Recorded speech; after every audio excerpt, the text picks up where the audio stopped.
आप समझोगे ईरान की ताकत, नहीं समझ पाओगे।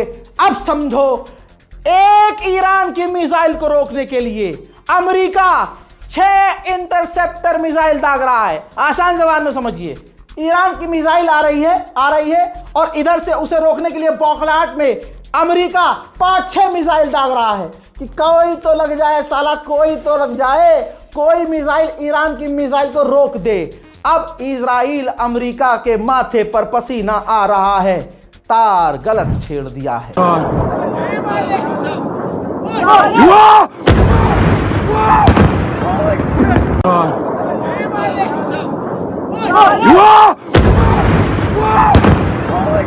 जानते हो ये मुसलमान आज खामनाई क्यों कर रहे हैं?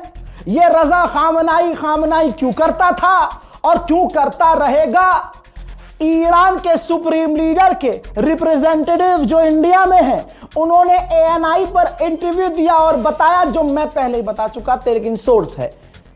उन्होंने कहा कि सिक्योरिटी ने कहा खामनाई से कि आगा आप शहर छोड़कर कहीं और चले जाइए। खामनाई ने कहा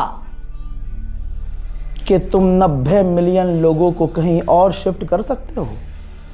जवाब आया नहीं। कहा मैं भी शिफ्ट नहीं होऊंगा। फिर उन्हीं की सिक्योरिटी ने कहा कि आगा बंकर में चले जाइए, छुप जाइए।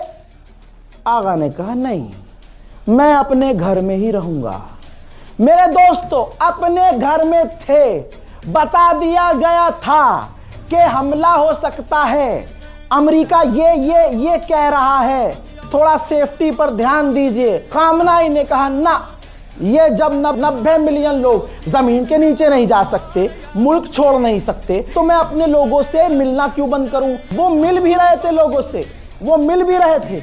और फिर ईरान के सुप्रीम लीडर के घर को निशाना बनाया गया और उनके घर पर 30 बंकर ब्रस्टर बम दागकर ईरान के शेर को शहीद कर दिया गया। उधर अमेरिका अब मान रहा है कि ईरान की रिजीम नहीं गिरेगी।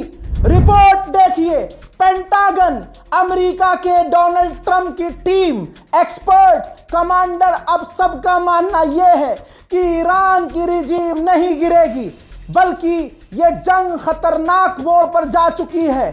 हमने नहीं सोचा था कि ईरान इस जंग को इतना फैला देगा और इसमें अब नुकसान यह है कि हमारे एयर डिफेंस सिस्टम, हमारी डिफेंसिव ताकत कमजोर हो रही है। ध्यान से सुनो मुसलमानों, ऐ यजीद की औलादों, हमारे आस्तीन में छुपे कुछ यजीद की औलादें, ध्यान से सुन ले।